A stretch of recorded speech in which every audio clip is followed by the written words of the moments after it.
Audio Jungle. Audio Jungle.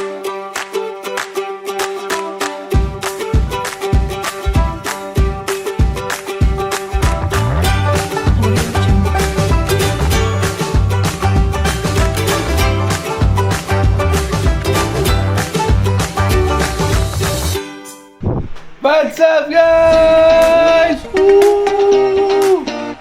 Ayun na nga, guys. Good morning. Hindi ko alam kung magiging good ba ang morning natin o magiging sad. Dahil ito na nga ang senaryo. Kasi binibenta ko yung aking motor na ang ZX-10R. So ngayon, guys, hindi ko alam kung magiging sad ba ako or magiging good.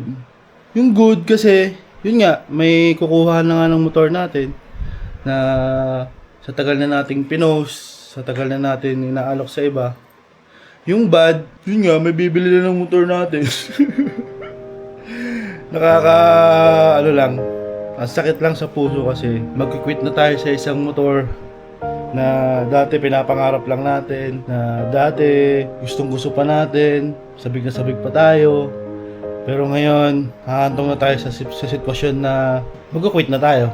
So, sana lang may aalis, sana may darating din na bago. Yee! So, share ko lang kung bakit binenta ko na rin din yung motor. Yun nga, kasi na-stock lang dito. Hindi ko na rin nagagamit, hindi ko na rin na igagala kasi busy na rin sa trabaho. Pagkabisihan, mga business, biyahe, tagig, QC, mga ganun. Baga, hindi ko na nagagawa yung magmotor pa. So, nag-decide ako na ibenta na talaga siya kasi sayang hindi naman din nagagamit. Lagi lang naka-stock dito sa garahe. So, sana yung makakakuha nito, maalagaan niya. So, ano yan eh. First owner naman yung bike eh. Hindi naman siya fast break lang. So yun guys, samahan niyo ako mamaya. Let's go! I was born on the wrong side of town. Whiskey in my blood ain't never turned down. Mama said, boy, you best walk the line. But trouble's got a way of finding mine.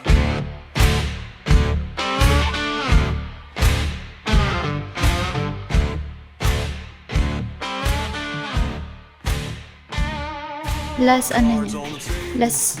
punas niya sa motor niya if ever na bibilihin niya mamaya. Hindi ko alam kung ano ba yung pinagdadasal ng asawa ko. Kung pinagdadasal niya bang mabili na o wag pa mabili. Dahil nalulungkot siya. Hindi ko alam kung ano pumapasok sa isip niya pero bahala na siya, sa kanya naman yan. Sabi ko nga last ride namin kagabi. Ayaw niya lang eh. Sabi ko para maka-last ride naman ako. Diba? Ganito ka-hassle magkaroon ng big bike. Kaya ba today? Di kita matutulungan dyan? Kaya mo na yan. Hindi na ka-hassle lipat ng ano. Catch me, a sinner, a fighter, a man out of time. Tonight might just be my last ride.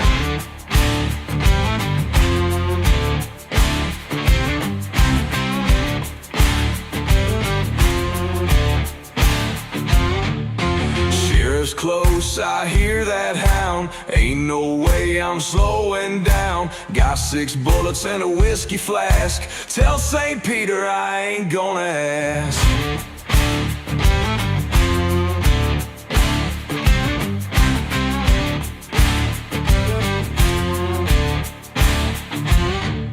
I'm riding fast, I'm riding free. Dale's on my tail, but he won't catch me. A sinner, a fighter, a man at a time. Tonight might just be my last ride.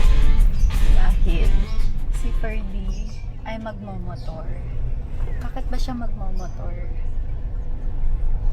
Dahil ibebenta na nga niya yung kanyang big bike. Hindi ko alam, no? Pero parang feeling ko nalulungkot siya kasi nung una pa lang na may tumingin doon, tapos feeling niya bibilihin na. Alam mo yung feeling na ano? Parang nanlumo, yung ganung pakiramdam. Feeling ko ganun yung na-feel niya. Hindi niya lang ma-express. Siyempre, lalaki siya. Pero kung tayo mga babae yun, tapos nagbenta tayo ng ganun, yung love na love talaga natin, parang feeling ko iiyak pa tayo. Kasi last time may tumingin na din, pero hindi na kami binalikan. Though, hindi naman din kami nagmamadali kung mabenta na yung motor. Eh ngayon, di ko alam, pero parang nafe-feel na siguro ng asawa ko na male-let go na niya yun. Feeling ko last ride niya na yun. Last ride talaga. Kasi alam niya sa pagbi-big bike, sabi niya nga sa akin, hindi mo sure kung makakabalik ka pa sa pagbi-big bike kasi nga ang ginawa niya no, para magkaroon siya ng big bike. Nagsimula siya talaga sa maliit. Simula siya sa Mio. Tapos hanggang sa nag-upgrade siya na nag-upgrade. Parang ginawa niya siya, buy and sell, parang ganon. Para makarating siya sa big bike na hawak niya ngayon. Binenta niya muna yung bike niya, tapos hanggang sa nag-add na lang siya ulit. At least, hindi na ganun kabigat yung ilalabas niya na pera, diba? Kasi hindi naman tayo anak mayaman, girl. Para bumili ka agad ng isang ganon, diba? Kasi, naisip din talaga ni Ferdy na yung big bike, para sa kanya lang. Ang gusto niya, magagamit ko din, or masasakyan ko din. Kasi yung big bike, doon nakakasakay naman ako. Ang kaso, syempre pahirapan nga talaga, tiis ganda kapag sasakay ka sa big bike eh. We are here. So, let's go. Baka parating na din maya-maya yung titingin ng motor. So, titingin pa lang. Hindi ko muna sasabihin bibili kasi wala pa naman siyang confirmation. Pero dala na namin yung mga papeles. Ito. Yung papeles, yung old pipe, yung tambucho. Let's go!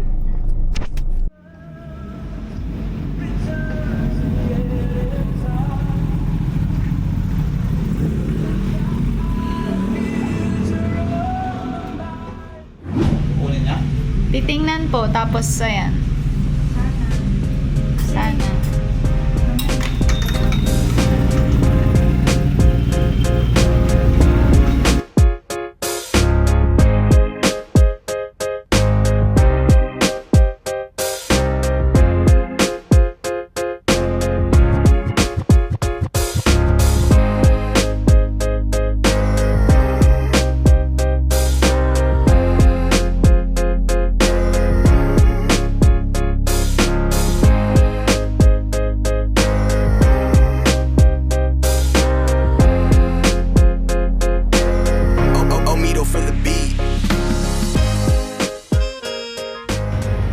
Done deal.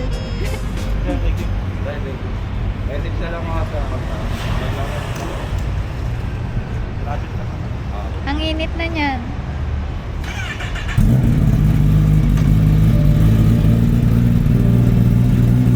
Bye kuya, ingat ka.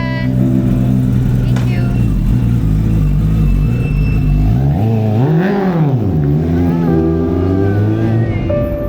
Hindi lahat ng bagay ay permanente dito sa mundo. Lahat may hangganan.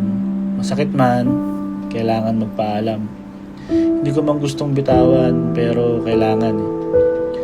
Pero naniniwala ko, kapag may nawawala, may darating na mas maganda sa tamang panahon.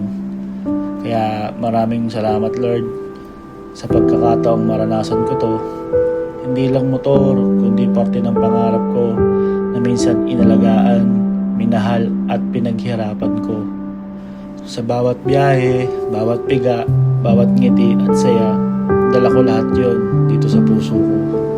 At kahit wala na siya, mananatili ang mga alaala habang buhay. Maraming salamat Lord. Naiyak ako, baby. Nalungkot ako for you, my love. May purpose bakit ganon. I'm happy for you. Ay, sorry. Galit? Sa bahay muna tayo. Init baga. So, what do you feel, my love? Guys, na-out na namin yung motor. So, tahimik lang yung asawa ko pero feeling ko yung puso niyan gumaganon. Parang gano'n.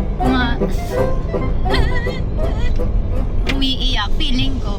Alam niyo naman yung mga lalaki, hindi naman sila expressive eh. Pero feeling ko, ramdam ko yung asawa ko may may kurot sa puso. Tama ba? Tama ba ako? Siyempre, ano yun eh. Simula nung first bike mo yun eh, 2016 hanggang ngayon.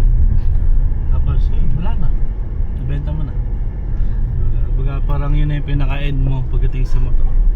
Pero may isa pa naman ako motor. Ano nga lang? Naked. Ay ano, underbone. Underbone. Pero pagdating sa big bike eh, baka end of career na ngayon. Pero depende. Depende pa din sa itaas kung pagkakalooban pa tayo. Why not, di ba? Ngayon, kailangan lang talagang unahin kaysa sa ganung paraan. Kasi yung ganyang motor, bisyo na yun eh. Ano na yun eh, luho na yun eh. Kaya ang ginawa ko lang ngayon, naging practical lang ako para magamit ko yung pera kaysa nakatambak lang, diba? At least may paggagamitan ako ng pera. Sabi nga natin, pag may nawawala, may dumarating. So, tingnan natin kung ano yung darating. Patingin ako ng TRI.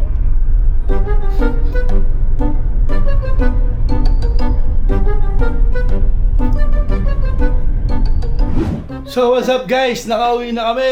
Yes! Ayun, nakuha na yung motor natin. Goodbye na talaga. Ito na yung end of pera ko sa paggamit sa big bike. Pero di natin alam, malay mo, magkalooban pa tayo ng Panginoon na makabalik ulit sa big bike community. So update ko lang kayo. Nawala na yung motor. Nabenta na, nakuha na kanina. So nakakalungkot kasi pagdating ko dito sa bahay, pagtingin ko sa garahe ko, wala na yung motor.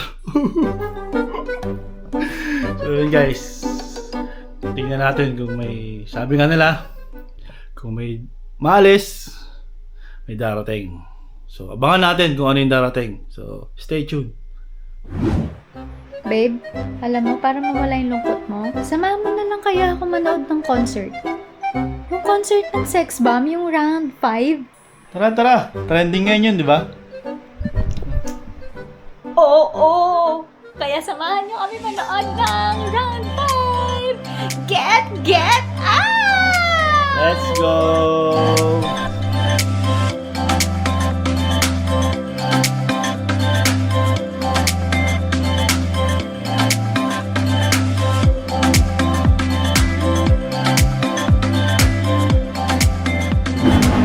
Hello mga ka-universe! Nandito tayo ngayon sa MOA Arena dahil concert ng Sex Bomb. At ito na. Dito kami sa pila. Sorry parang andry kasi talaga ng ubo ko. Hindi ko alam kung ano nangyari, pero bakit dito pa ganito yung lalamunan ko. At samahan nyo kami sa concert ng Sex Bomb Girls Round 5! Guys, start na naman ng mapapakapasok sa yung unang pila dito na.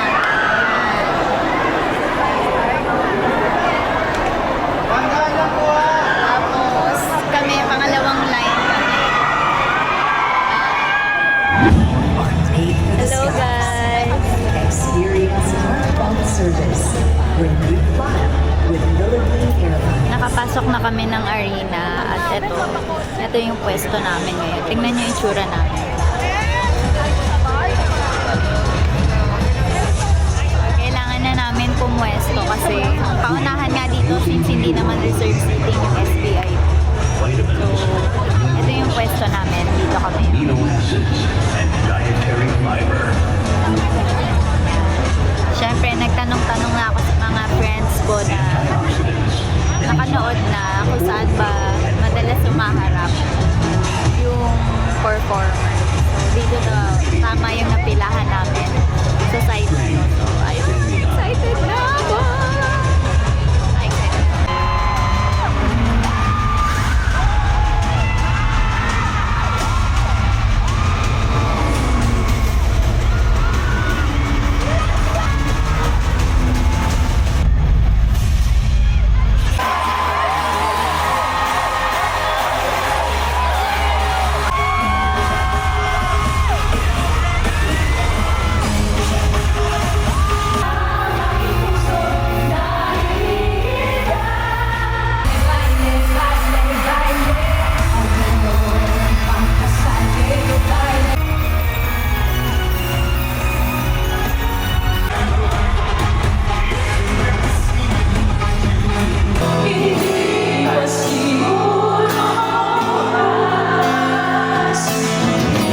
nakauwi na kami ng bahay. Finally, ano oras na? Oras na ay 2:43 na. Oh my God. Grabe, puyatan. Hindi ka pinalaki ng sex bomb para hindi ka magpuyat. Wow! Mga 30 dyan, labas. At kamusta naman kaya si Manoy? Si Manoy ba natin? Ano, kamusta ka? Nag-enjoy ka ba? Di ka na ba malungkot? Sakto lang, pero baka meron pang isang may magpapasaya sa akin. Ano yun? Ano yun? Malalaman natin yan. My God, parang ibang get out yan na baka mamaya malalaman daw.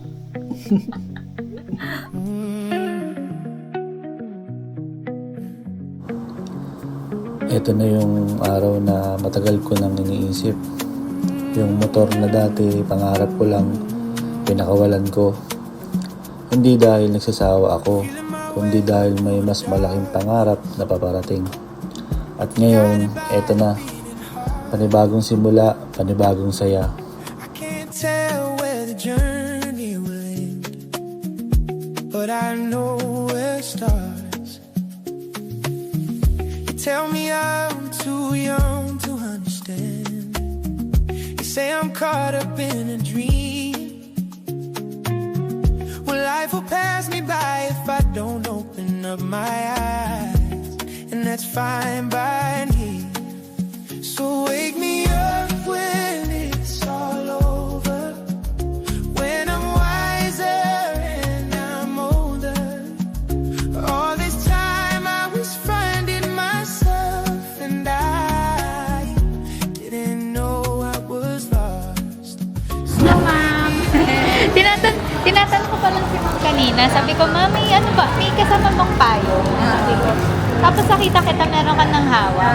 Sabi niya, oh, depende ko sa agent nyo. Depende sa agent. Yung binabayaran dyan yung payo. Oo, yung payo.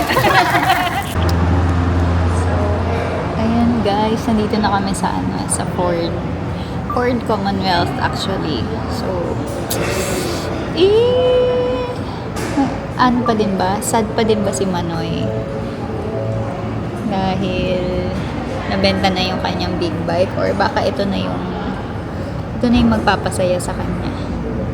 Tingnan natin. Kung maiiyak ba si Manoy. Naiiyak din ba siya? Or hindi? Naiiyak siya sa sobrang saya. Kasi yung una, naiiyak siya sa sobrang lungkot dahil may kurot sa puso niya eh. Dahil ano niya yun eh, favorite niya yun eh. Kanya talaga yun eh. So, tingnan natin kung gagana ba tong plano natin para mapasaya si Manoy. Alam niyo ba na wala lang, na-realize ko lang na kapag ka right time na talaga, pagka para sa inyo talaga yung isang bagay, magiging smooth talaga lahat eh. Kumbaga, aayon sa inyo yung sitwasyon. Kasi walang magiging hassle, walang magiging aberya kapag para sa inyo talaga. Kasi yung big bike, binibenta siya last year pa. Siguro kailan pa ba natin binibenta yung big bike? Mga mid-year pa last year, no? Mid-year pa ng 2025. Hindi naman, siguro mga September or October. Mga ano pa. Mga bare months na. Mga last quarter na pala ng pero ng 2025, pero nabenta lang siya. May nag-inquire lang pagka 2026 na, wala pa nag-i-inquire last year. So parang hindi napapansin. So pagkadating ng 2026, may nag-inquire, may parang 2 ata pumunta sa bahay. Tapos yung pangatlo, yun na talaga yung sure na bumili ng big bike. Tapos after pa nun, syempre, hindi ka naman agad-agad makakakuha ng sasakyan eh. Kailangan mo pa ng mga documents. So, siguro, hindi pa nga yun yung time. Kaya, kulang pa kami sa mga documents. May pera na pang down, pero hindi pa sapat yun kasi kailangan pa ng documents. So, ayun, siguro ito talaga yung right time. Sakto pa nga eh, kasi March. March kasi anniversary namin. Wedding anniversary, tapos mag-boyfriend-girlfriend anniversary din namin. Ang galing-galing lang talaga. Kasi last time, nung kinuha namin yung territory, February naman siya. Feb namin siya nakuha. So, yung tinatarget talaga namin, Feb din sana namin siya malabas para same-same. Kaso hindi. So, natapat siya ng anniversary namin. Ang galing, di ba? Magandang anniversary gift para sa isa't isa. No?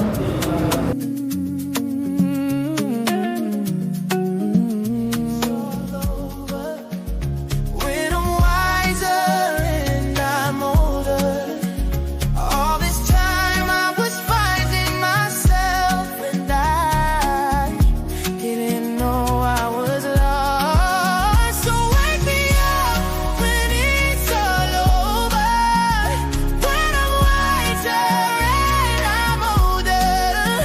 All this time I was finding myself and I didn't know I was lost. Didn't know I was lost.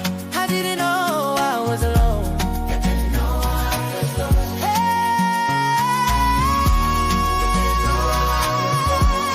Didn't know I was lost. So wake me up when it's all over, when I'm wiser and I'm older. All this time I was finding myself and I didn't know I was lost. So hit your girlfriend, I wanna go down. Slow it down, going to town. I know it now. God! Ang saya-saya! Thank you, Lord! Thank you, Lord talaga. Alam nyo guys, ito talaga yung pinakapangarap naming sasakyan, yung pick up. Diba? Yung pinakauna-una natin. Gusto na talaga namin mag-pick up nun. Pero nung time kasi na yun, hindi pa talaga kaya eh. Kumbaga, tanggapin mo na hindi pa kayang bumili ng ganitong sasakyan nun. So, ngayon, medyo luwag-luwag at nabigyan tayo ng blessing ni Lord. At ito na. Ito yung the long wait is over. Wow, the long wait is over. Habang naghihintay ka talaga, Sabi nga the nila, best si Lord. Hindi lahat ng bagay makukuha ng madalian. Totoo. Hindi lahat ng bagay nakukuha ng madalian. Lahat ng bagay na gusto mo, kailangan mong paghirapan. Kailangan mong dumaan sa tamang proseso. Hindi pwede mag-shortcut. Hindi pwede yung pupunta ka agad sa huli para makuha mo yung ninanais mo or yung gusto mo. Kailangan pagdaanan mo yung proseso. Hindi lang pera, hindi lang pagod ang kailangan mong ibigay. Pati yung emosyonal, yan, diyan ka titirahin ng mga yan. So pag nalagpasan mo naman yung mga ganung bagay, worth it naman yan. Kasi hindi naman tayo bibigyan ng pagsubok ni Lord kung hindi natin kaya, di ba? Hingin lang natin sa Kanya yung guide. Tsaka lagi lang tayo magdasal sa Kanya. Yung itong blessing na binibigay sa atin, alam naman natin, pinaghirapan natin. Hindi naman natin pa basta-basta nakuha lang. Diba? So, maraming dumating, maraming nagdaan, maraming nasaktan bago namin nakamit to. Thank you Lord kasi hindi niya kami pinabayaan eh. Ginaid niya kami sa tama. May mga bagay talaga tayo na pagdadaanan na hindi natin inaasahan. So, lagi lang tayo magdasal sa Kanya, lagi lang tayo humingi ng guidance niya, kung ano ba, tama na ba to, o okay na ba to. Kasi in the right time, ibibigay niya sa iyo kung para sa iyo talaga. So, pray lang guys. Diba, sabi natin, pag may umalis, may dumarating na mas maganda. So, ito na yun guys. So, thank you Lord. Diba? Sasama na natin to sa sa mga journey natin sa pagbablog. Ipapakita namin sa iyo kung gaano siya kaangas! Ang angas! Ano ba yun? Parang, dati pinapangarap lang talaga namin to. Tapos ito na, nakasakay na kami. Alam nyo guys, huwag kayong mainggit sa kung anong meron yung ibang tao. Kasi dadating at dadating yung blessing sa inyo. Hindi man, naon naman sila, pero meron at meron dadating sa'yo. magtiwala ka lang at maghintay. Sa paghihintay na yun, dapat kinikilusan mo, tinatrabaho mo, hindi yung maghihintay ka ng wala lang, di ba? So, kailangan mo din talaga ng action para makuha yung mga dreams mo at yung goals mo. So, ayun. Yes. Siyempre, sabahan mo pa rin ng dasal. Hingi ka pa rin sa kanya ng ano bang mas magandang gawin. Oo. Kasi i-guide ka talaga ni Lord eh. Kapag ka-will talaga to sa'yo ni Lord, alam mo yun, smooth talaga yung transactions, walang hassle, no? Alam mo, yung share ko lang yung pagbenta ko ng motor. Actually, last year pa yun nakapost, pero ngayong year lang siya nakuha. Alam mo yung hindi mo na-expect na darating na lang yung bagay na may bayar ka na pala ng motor, gano'n, diba? Tapos, hindi mo na-expect na approve ka na pala sa ganito, makukuha mo na yung ganito, diba? Ang sarap sa feeling kasi hindi mo naman dinaya yung proseso eh. Diba? Lahat ng pinagdaanan mo. So, deserve talaga na magkaroon ka ng ganito.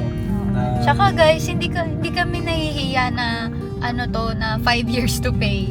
Kasi, hello! Bakit may kakahiya? Kung magagamit mo pa naman yung iba yung pera sa pagnenegosyo, di go for the go, diba? Hindi kami nahihiya na nag-loan kami. So, kanya-kanyang kung meron kayong 2M na kagad, edi go, bumili kayo ng cash, pero kung wala, hindi pa ganun talaga yung pera nyo, edi mag-loan kayo, walang problema doon guys. At yes. bahala silang mag-judge sa inyo. Walang masama doon. Oo, walang masama. Magagamit nyo pa naman yung pera para mapaikot nyo. So, ganun talaga sa mga business owner, sa mga businessman. Hindi basta-basta nagbibigay ng cash, hindi basta-basta nagka-cash ng ganito. Hanggat maaari installment. Kasi yung pera na Papaikot pa. yung pera na ipambabayad mo ng cash, mapapaikot mo pa yun. So magagamit mo pa sa mga ibang bagay na pwede mong pagkakunan ng pagkakitaan o pag-investan, mga gano'n. Tsaka, naman, yung pagbili namin neto, bonus na meron kaming bagong sasakyan. Pero ang pinaka, talaga namin, isa din sa purpose namin. Kasi magagamit din namin siya sa pag meron kaming coffee. Diba yung may coffee cart kami. Tapos, dito sa likod na namin isasakay yung coffee cart pag may mga event, diba? Alam nyo, yung amoy bago. Kasi, alam mo yun, yung bagong amoy talaga. So, mamaya, bibidyohan natin yung pagtanggal natin ng mga plastic, anik-anik dito, no? Ay!